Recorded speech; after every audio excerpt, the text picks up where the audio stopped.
Saya mau nanya Bu ya, saya sekarang sudah menjadi duda dan mantan mertua saya pernah berkata kepada saya bahwa saya tidak boleh lagi melihat anak saya Bu ya, dan tidak boleh memberi rezeki kepada anak saya sedikit pun.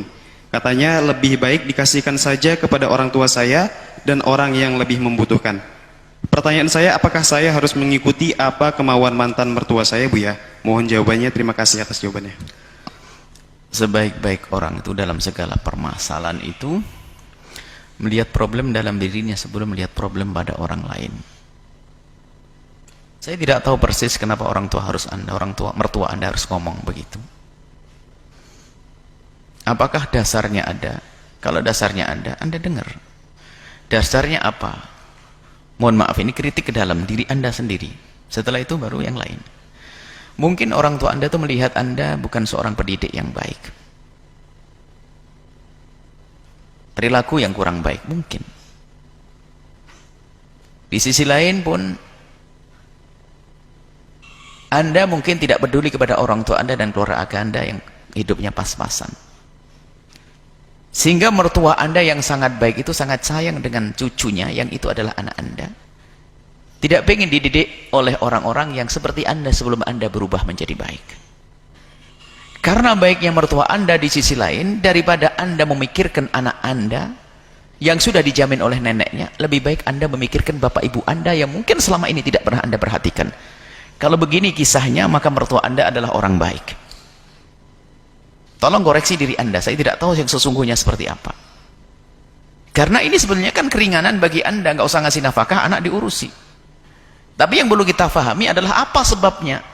Kok sampai mertua Anda melarang Anda bertemu dengan anak-anak? Atau mungkin Anda selama ini zalim kepada ibunya dan sebagainya, atau bagaimana? Anda koreksi diri Anda sendiri. Barangkali Anda memang tidak boleh ketemu dengan anak-anak Anda. Karena apa? Anda tidak punya jiwa yang baik, akhlak yang baik, perilaku yang baik. Mungkin Anda malah merusak anak-anak. Maka mertua Anda adalah mertua yang baik. Dan Anda harus bersyukur. Dia telah punya jasa besar kepada anak Anda. Karena Anda tidak bisa mendidik, akan dididik oleh mertua Anda. Anda bersyukur. Biarpun secara zahir dia adalah merendahkan Anda, tapi hakikatnya dia ingin memuliakan Anda dengan anak Anda. Sebab anak Anda adalah tetap anak Anda sampai kapanpun dan dimanapun. Kalau mertua Anda berhasil mendidik anak Anda, yang beruntung juga Anda. Nggak usah mengambil hati, nggak usah marah. Sadari diri Anda sendiri. Yang pertama, nasihat untuk mertua. Barangkali mertuanya juga dengar suara ini. Anda sebagai seorang nenek tidak bisa memisahkan seorang anak dengan ayahnya. Mungkin karena masalah pendidikan Anda boleh membatasi pada waktu tertentu, tapi suatu ketika nanti Anda harus beri kebebasan untuk sang cucu untuk mengabdi kepada bapak ibunya. Baru Anda nenek yang hebat. Kalau masalah perceraian antara putri Anda atau putri Anda dengan laki-laki tersebut, maka tidak boleh menjadikan Anda dendam lalu menjadikan anak-anak atau cucu-cucu Anda jauh dengan orang tuanya. Itu nggak dibenarkan. Jangankan kalau Anda pasangan suami istri yang berpisah, tidak boleh anaknya menjadi broken, rusak. Justru sebaiknya adalah kalau terjadi perceraian antara suami dengan istri, maka hendaknya semua menasihati yang baik kepada anaknya. Seorang bapak berkata kepada anaknya, wahai anakku, aku memang sudah pisah dengan ibumu, tapi ingat, surga di bawah telapak kaki ibumu. Suatu ketika nanti kamu harus berjanji, harus ngabdi kepada ibumu dengan maksimal. Mungkin saat ini kamu tidak duduk dengan ibumu, tapi ingat suatu ketika itu adalah ibumu. Ngerti nak? Iya bah. Sang ibu yang baik melihat bapak suaminya nggak baik, mantan suaminya nggak baik, dia harus berkata pada nak, sekarang kamu hidup dengan ibu sekolahkan, ibu didik, tapi ingat, suatu ketika kalau kamu sukses, jangan lupa ayahmu adalah ayahmu, nasabmu kepada dia. Ya begitu dinasihati, bukan malah awas ya jangan ke sana, aku nggak ridho. Nah, ini adalah anak diajari permusuhan. Sama seorang nenek yang baik juga begitu.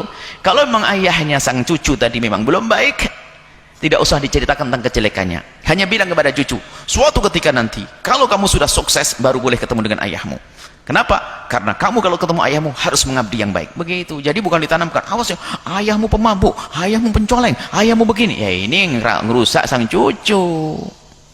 Cukup kalau memang tidak boleh bertemu, katakan tidak boleh ketemu untuk sementara demi kebaikannya, tanpa harus menyebut kejelekan menantu.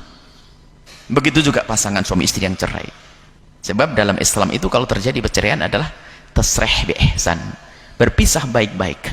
Karena di balik perpisahan ini ada anak-anak yang harus tetap berjaya dan sukses urusan dunia dan akhiratnya. Wallahu a'lam bishawab.